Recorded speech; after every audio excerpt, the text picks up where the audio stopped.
Le ministre des Finances était ce matin face aux députés nationaux pour la présentation solennelle du projet de loi de finances 2018. Détail dans cette édition.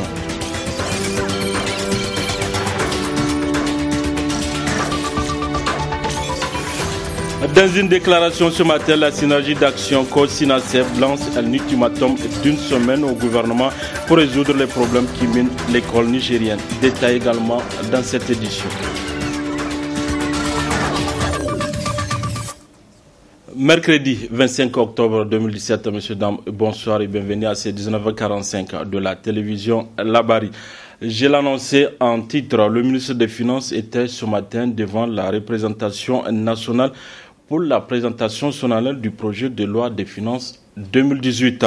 Un exercice qui intervient à mi-parcours de la session dite budgétaire sous fond de polémique relativement à certaines dispositions de la loi des finances. Le résumé, c'est avec Adam Soumana et Halidou Brema. La présentation du compte-rendu sommaire de la plénière du 21 octobre dernier, suivi de son adoption, ont marqué le début de la présente séance à l'hémicycle de l'Assemblée nationale. Une plénière qui porte sur la présentation solennelle par le ministre des Finances du projet de loi de finances budgétaire pour l'année 2018. Occasion pour Hassoumi Massaoudou de jeter l'anathème sur certaines couches sociales de la population, en l'occurrence les acteurs de la société civile et certains oulémas qui entretiennent selon lui une polémique autour du dit projet de loi de finances avant de s'appesantir près de 2 heures d'horloge sur le sujet devant la représentation nationale. Le cadrage budgétaire pour l'exercice 2018 repose sur les paramètres suivants. 1. Une croissance du PIB de 5,5%. 2. Un taux d'inflation projeté à 2%. 3. Un cours du baril du pétrole à 55,06 $ avec une production de 20 000 barils jour. 4. Un solde budgétaire global de base estimé à moins 4%. 4. Un déficit extérieur courant planifié à environ 7,8% du PIB. On va corriger ce qu'on a mis ici, là. C'est-à-dire qu'on a donné des chiffres il faut qu'ils soient en cohérence avec les critères de convergence de la CEDEAO, les chiffres qu'on prend en compte. Évidemment, là, c'est certainement pour le FMI. L'évaluation des ressources et des charges du projet du budget 2018 a été réalisée sous ces hypothèses. Évaluation des ressources du budget général de l'État 2018. Les ressources du budget général au titre de l'année 2018 s'élèvent à un montant de 1900,86 milliards de francs CFA contre 1855,36 milliards de francs CFA en 2017, soit une hausse de 45,50 milliards de francs CFA en valeur absolue, correspondant à 2,45% en valeur relative.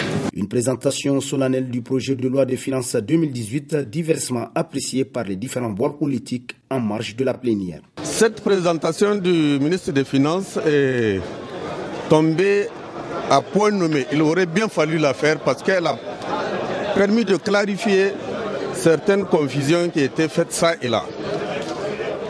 Le budget, le processus de vote de la loi des finances est un processus qui est réglementé par la Constitution et les lois, notamment la loi organique portant loi des finances, qui est adoptée par tous les pays de l'UMOA et que nous avons internalisé dans notre droit positif ici. Normalement, c'est à partir de la présentation solennelle qui vient de nous être faite que le budget ou le projet du budget va être discuté au niveau des commissions de l'Assemblée nationale. Une vraie présentation d'une loi de finances doit partir d'un diagnostic rigoureux. Et ce diagnostic-là doit examiner d'abord les tares de notre administration. Pourquoi l'administration ne fonctionne pas bien? Pourquoi on a des taux de consommation faibles des crédits? Je vous donne un exemple. Le budget 2016 a été exécuté à hauteur de 69,05%. À la mi-juin, donc mi-2017, le taux d'exécution du budget 2017 est de 17,93%. À mon avis, c'est à quoi nous avons assisté. Vraiment, il faut que les autorités, pour une fois, soient convaincus de la nécessité d'œuvrer véritablement pour le bien-être du peuple nigérien, la plus grande partie de notre peuple, et non maintenir des dépenses de prestige, faire une pression fiscale pour pouvoir satisfaire ces dépenses-là. Quoi qu'il en soit, les élus nationaux disposent de près d'un mois pour passer au peigne fin le projet de loi des finances 2018 avant de passer au vote pour son adoption ou non. Quant au ministre des Finances, il sera face à la presse le mercredi 26 octobre pour éclairer davantage l'opinion publique sur le projet de loi de finances 2018. Toujours par rapport à cette présentation du projet de loi des finances 2018, le ministre des Finances a profité de l'occasion pour agir relativement aux propos tenus par certains oulémas sur le prélèvement des taxes sur l'héritage qu'ils ont jugé anti-religieux. Retrouvons Hassoum Massaoudou. Donc voilà aussi une question qui a fait l'objet, y compris d'une association islamique qui a l'habitude de rentrer dans le débat politique et politicien avec une connotation extrémisme et d'amalgame. Ici, il s'agit d'une ancienne disposition. Ce n'est pas la première fois que cette association tente de rentrer dans les débats. Et vous savez ce que ça nous a coûté. Ça a coûté des morts à un certain moment. Et je crois que l'évolution vers ce sectarisme qui considère que tout le reste n'est pas musulman sauf eux, je pense que c'est axe très dangereux. Notre société, tout le monde ici est musulman, c'est une société musulmane, mais dans l'islam tolérant qui accepte les institutions régulières. Et les gens, nous avons ce débat-là, on ne peut pas accepter, il n'est pas compréhensible que des gens se mettent de côté pour dire que tous ces gens-là, ils sont contre l'islam. Comment ils sont contre l'islam? Vous êtes nés plus musulmans que nous? Donc je ne suis pas d'accord avec ça. Sinon, ils vont dire que tous les textes de la République sont contre l'islam, la Constitution et toutes les autres lois. C'est ça la tendance. Si le budget est contre l'islam, c'est ça que cela veut dire. Et là, c'est un débat que nous n'accepterons pas. En plus, c'est assorti de menaces sur les députés. C'est comme ça que commence la violence. Il faut être conscient de cela.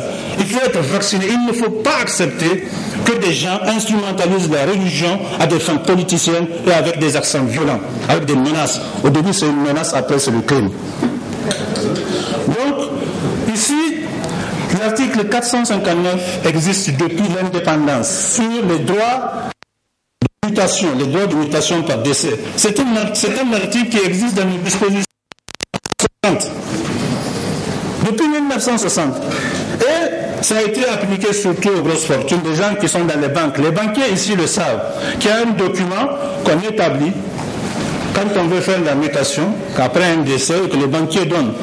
Ça a été surtout appliqué au temps du régime du président Kounché, que Dieu ait son âme, en ce moment-là, et beaucoup de grosses fortunes savent ce qui s'est passé. Notamment, c'est essentiellement lié aux transactions qui passent par les banques. Donc ça a toujours existé, nous n'avons pas créé ça, je tiens à le dire. On n'a pas créé cet impôt on l'a trouvé.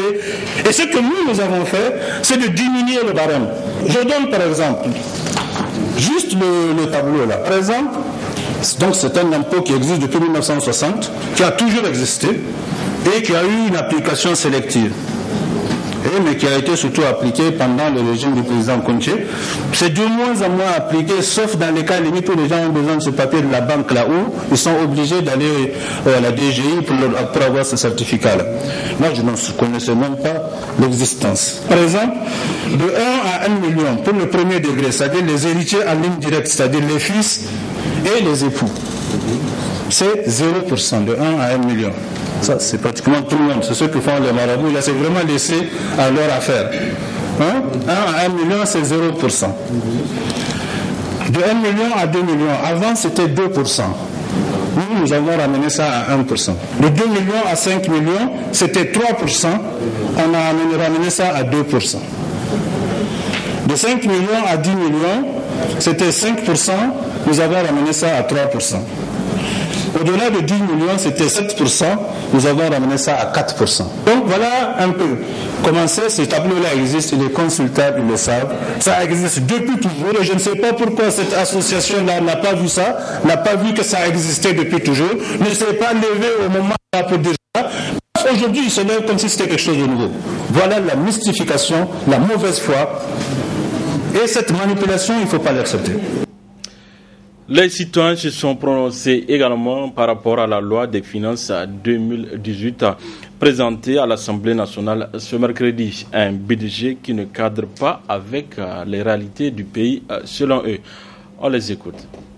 Moi, je pense que la loi des finances 2017 est une loi scélérate. Et c'est une loi qui n'a pas tenu compte des aspirations du peuple nigérien. C'est une loi qui n'a pas tenu compte de la situation actuelle dans laquelle végètent les citoyens nigériens aujourd'hui. Parce qu'on ne peut pas comprendre, au moment où les citoyens sont en train de végéter dans une paupérisation très, très, très grandissante, c'est à ce moment que le gouvernement va trouver l'occasion d'augmenter de nouvelles taxes à prélever sur les citoyens. Et on ne peut pas comprendre cette situation. C'est une situation de deux poids, deux mesures. Au lieu d'apporter des solutions aux différentes préoccupations des citoyens, l'État veut encore enfoncer davantage ses citoyens dans cette paupérisation.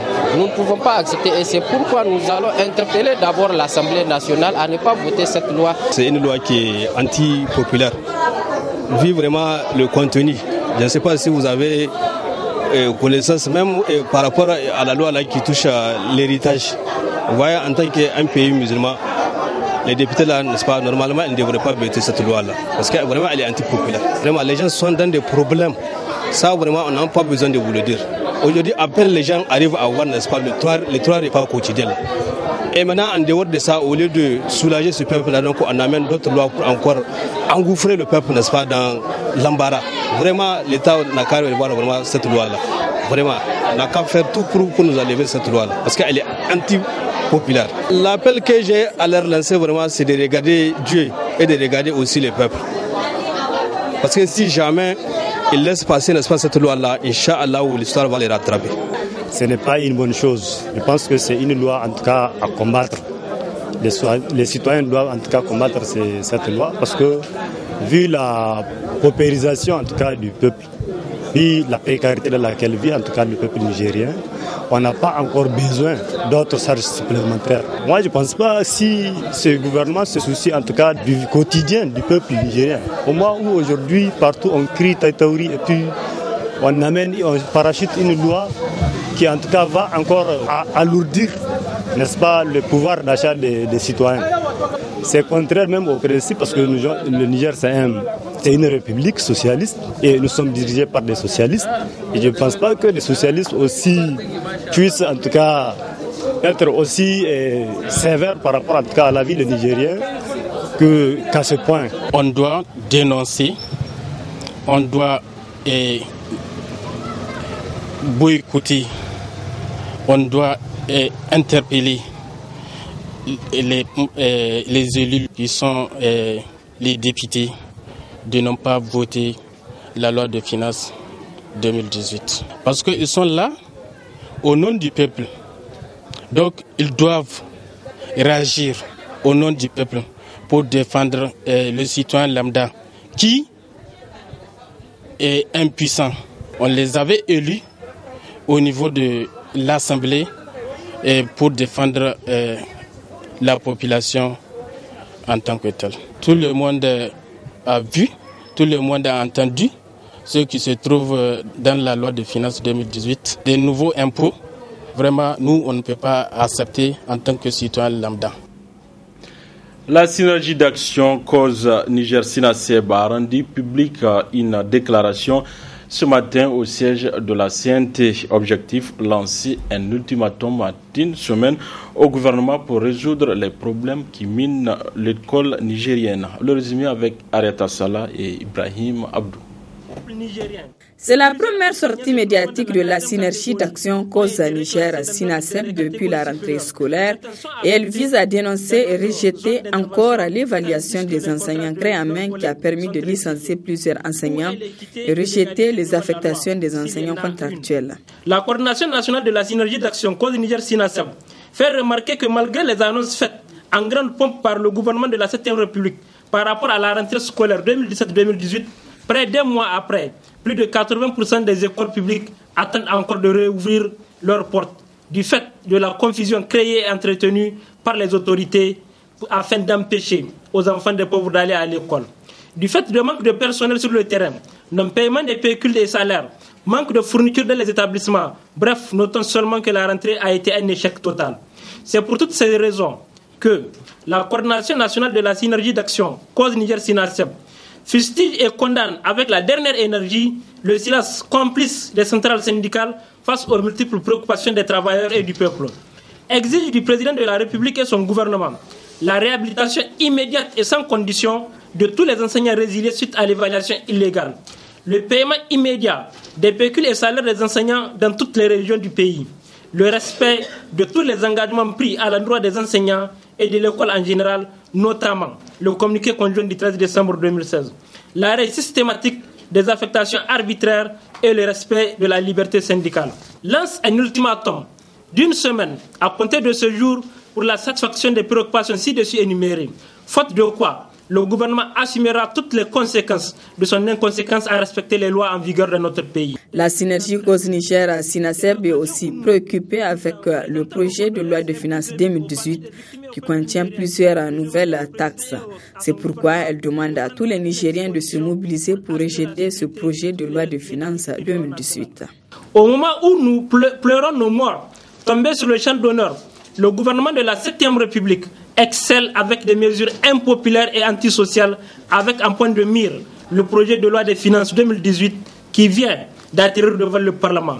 Cette loi, avec plusieurs nouvelles taxes, ne vise en réalité qu'à maintenir le peuple dans une misère ambiante et clochardiser un peu plus les travailleurs.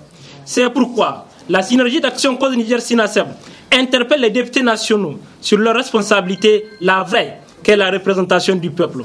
Enfin, la synergie d'action cause Niger SINASEB invite toutes les forces vives de la nation, centrales syndicales, syndicats, scolaires, parents d'élèves, société civile, à se mobiliser comme un seul homme pour barrer la route aux fossoyeurs de la République et dire non à la liquidation programmée de l'école publique nigérienne et à rejeter en bloc la loi scélérate dite loi des finances 2018.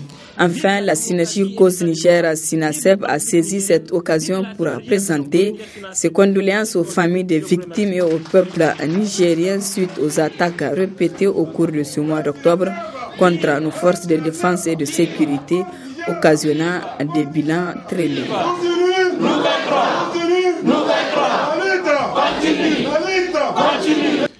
Ouverture ce matin à la salle de réunion de l'hôtel Solinx de Niamey de l'atelier de planification humanitaire conjointe et plan de réponse régionale pour les réfugiés nigériens pour 2018, organisé par l'Organisation des Nations Unies pour la coordination des affaires humanitaires OCHA.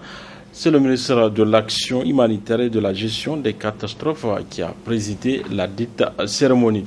Le compte rendu, c'est avec Nafissatou Yahaya et Sadou Doumi. Cet atelier de l'Organisation des Nations Unies pour la coordination des affaires humanitaires OCHA rentre dans le cadre de la planification humanitaire conjointe et plan de réponse régionale pour les réfugiés nigériens. Le présent atelier de planification humanitaire pour l'année 2018, à l'instar des exercices similaires précédents, a pour objectif, entre autres, de parvenir à une compréhension commune de la situation humanitaire globale du Niger, d'expliquer la méthodologie à la base de l'estimation des besoins et de la définition des cibles, d'obtenir un consensus sur les besoins prioritaires par secteur, par statut et par région, de parvenir à un consensus autour de la définition des rôles et responsabilités pour les prochaines étapes d'élaboration du plan de réponse humanitaire. Le plan de réponse humanitaire reste par ailleurs un instrument collectif de plaidoyer avec une estimation des ressources financières requises.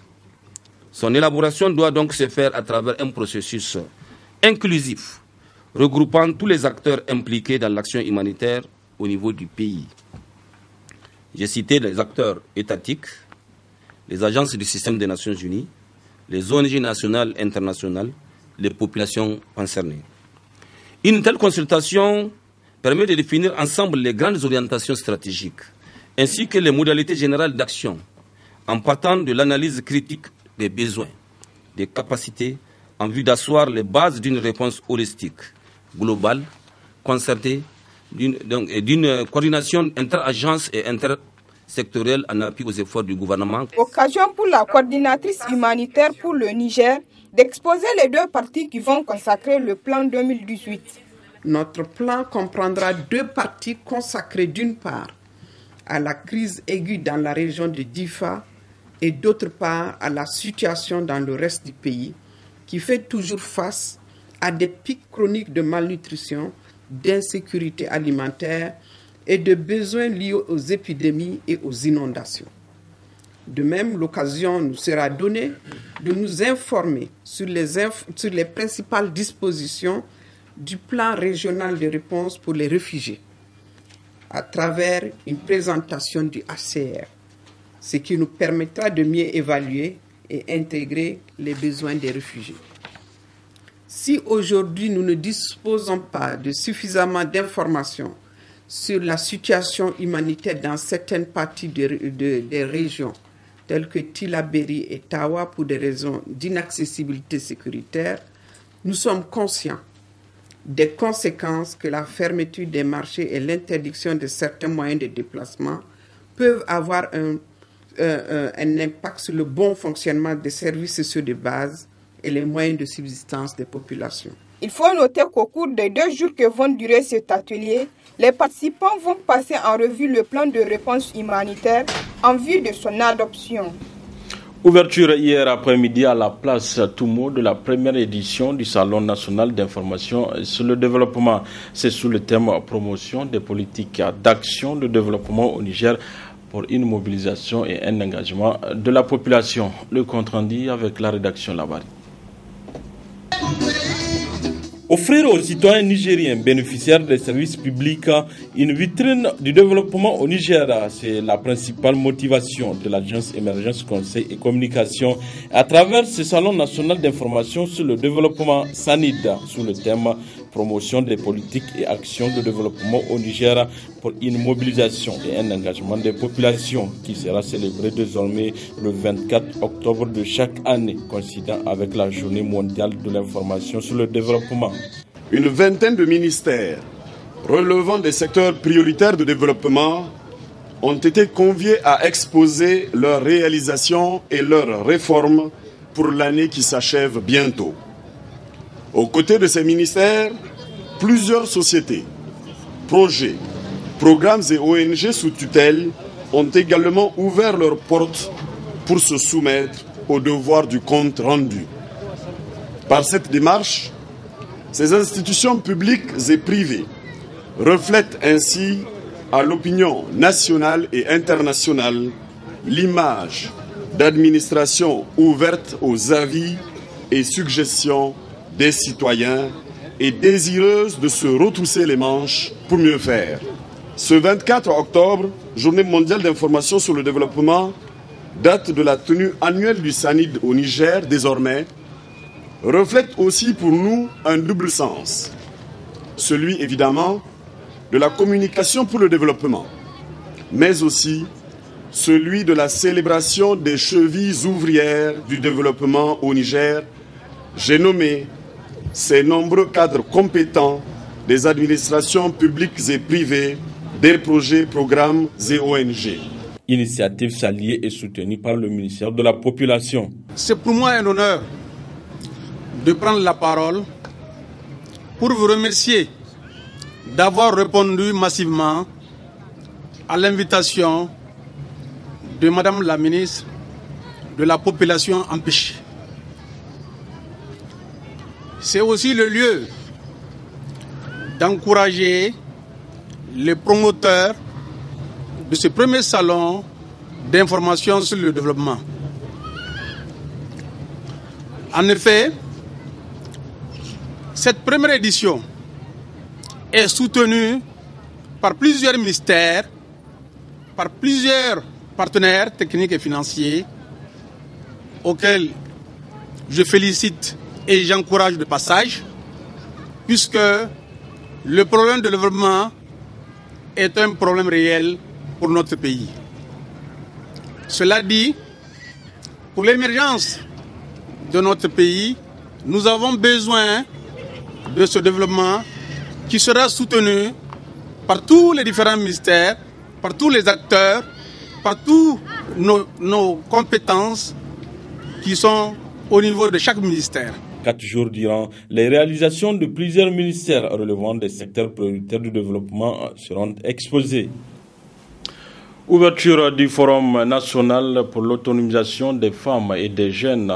Ce forum dit FONAF se tient au Palais des Congrès les 25 et 26 octobre 2017 et accueille des femmes, des jeunes entrepreneurs et porteurs d'idées. Abdelrazak Léo et Ibrahim Souley.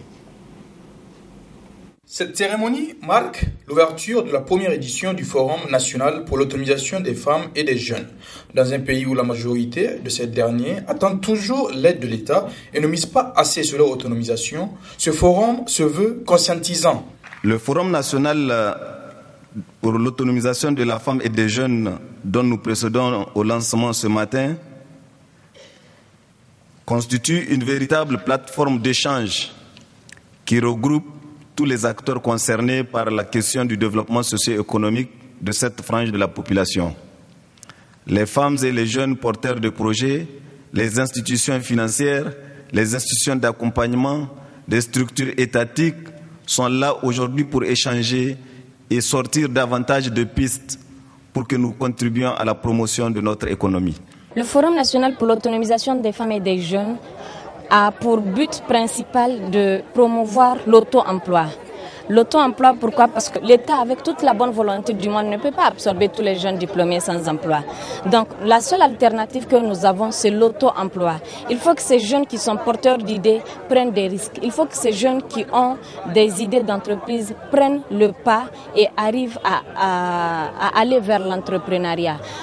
Même si nous ne créons pas d'emploi dans un premier temps, le seul fait de s'auto-employer soi-même est déjà un plus parce que c'est un jeune diplômé sans emploi à moins pour l'État. Et pour cette première édition, du moins en ce qui concerne l'ouverture, c'est une réussite. C'est une très bonne initiative pour les jeunes entrepreneurs et surtout en tant que femme.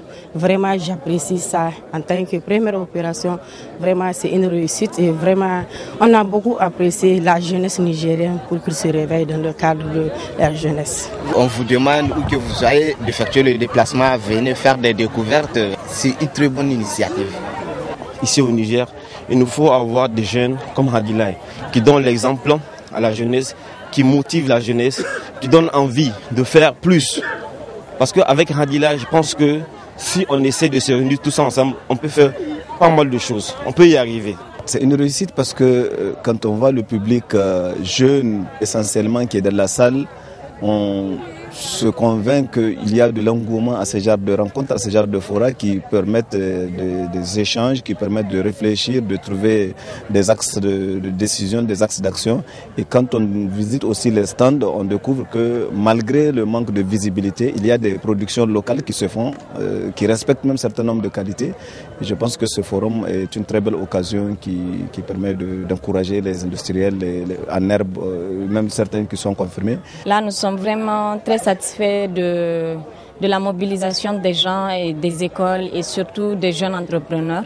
Nous sommes aussi très satisfaits de l'intérêt que les autorités de notre pays ont accordé à cet événement. Le forum est un véritable lieu d'échange, de rencontres et de réseautage entre les femmes entrepreneurs, les jeunes porteurs d'idées, le secteur privé et tous les autres acteurs intervenant sur les questions des femmes et des jeunes. Il se tiendra durant 2 jours, soit les 25 et 26 octobre 2017, au Palais des Congrès de Niamey. En cette saison froide, il est important de porter des habits contre le froid. Ces habits sont beaucoup sollicités et ont envahi déjà les marchés de la capitale. C'est un reportage de Asmaou Sedou et Sadou Dumi. Ils sont visibles un peu partout sur les différents marchés de la capitale. Ce sont les habits contre le froid. En cette saison froide, les clients viennent en compte-gouttes pour s'approvisionner.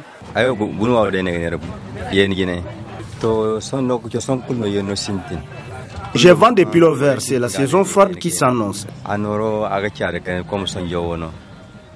Les clients viennent à compte-gouttes. Les prix varient selon les bourses. Protéger ses enfants contre le froid, raison pour laquelle je paye ces friperies, en atteste cette cliente. Je viens payer des habits froids pour mes enfants et moi-même. On se prépare. Le froid provoque beaucoup de maladies. Tout parent doit protéger son enfant, surtout en cette saison qui s'annonce, afin de les préserver contre toute maladie liée au froid. Bien dit Assoumou Sedou. Voilà, messieurs, dames, c'est tout pour ces 19h45 de la télévision Labari. Merci à vous de l'avoir suivi. Au revoir.